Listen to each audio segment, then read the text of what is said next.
Hello दोस्तों, आपका स्वागत है सनपंस ट्राइमैक्स 5.5 किलोवाट की वीडियो सीरीज़ में। आज हम इस वीडियो में जानकारी लेंगे C0 फोल्ट के बारे में।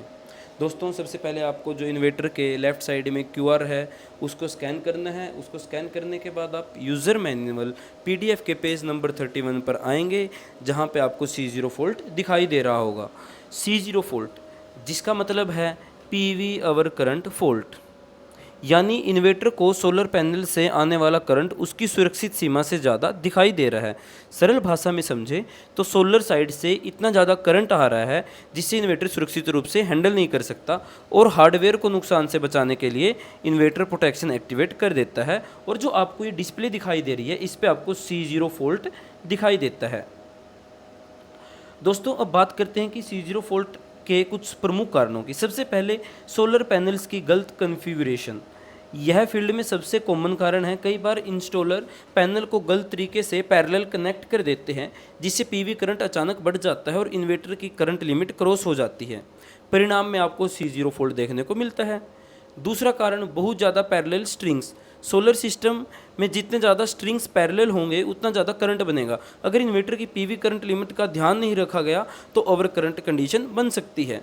तीसरा कारण, रॉन्ग सोलर डिज़ाइन। कई बार सोलर एरे डिज़ाइन करते समय वोल्टेज तो सही रखा जाता है, लेकिन करंट कैलकुलेशन नहीं की जाती और इंस्टॉलेशन के बाद इन्वर्टर ओवर करंट डिटेक्ट करने लगता है।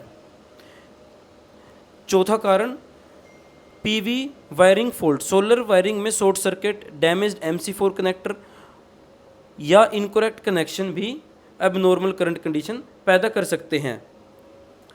दोस्तों, अब हम बात करते हैं कि कैसे हम C0 फोल्ट को ठीक कर सकते हैं। सोलर एरे डिज़ाइन चेक करें। सबसे पहले सोलर पैनल कॉन्फ़िगरेशन देखें, कितनी पैनल्स सीरीज़ में है, कितने स्ट्रिंग पैरेलल में है और टोटल करंट कितनी बन रही है। सबसे पहले आपको ये सब चेक करना है ताकि आप यह अनुमान लगा सकें कि इन्वर्टर लिमिट से ज़्यादा करंट तो आपकी सोलर से नहीं आ रहा। दूसरा, पीवी करंट रीडिंग चेक करें। जो आपको LCD है उस पर आपको पीवी करंट की जो लिमिट है वो दिखाई देती हैं। तो अगर करंट इन्वर्टर रेटिंग के आसपास या उससे ज़्यादा दिखाई दे रहा है तो कॉन्फ़िगरेशन प्रॉब्लम हो सकती है। MC4 कनेक्टर हैं, उनको ध्यान से चेक करें। Loose connector, burn marks, water entry, damaged connector, ये सभी एबनॉर्मल करंट कंडीशन पैदा कर सकते हैं। पीवी वायरिंग को अच्छे तरीके से चेक करें। दोस्तों, इस तरीके से आप सोलर एरे डिज़ाइन करेक्ट करके, मैन्युफैक्चरिंग की पीवी करंट रेटिंग का पालन करके, डैमेज्ड MC4 कनेक्टर को रिप्लेस करके, पीवी वायरिंग को सही तरीके से लगा के और ऑल सोलर कनेक्शन को सही तरीके से टाइट करके आप इस फॉल्ट को ठीक कर सकते हैं। और अगर इसके बाद भी यह फॉल्ट आपको बार बार आपके इन्वर्टर के अंदर दिखाई दे रहा है तो आप हमारे स्ट्रैटकॉन पावरटेक सर्विस सेंटर से कॉन्टैक्ट करके इन्वर्टर को सर्विस सेंटर पर पहुंचा सकते हैं। धन्यवाद।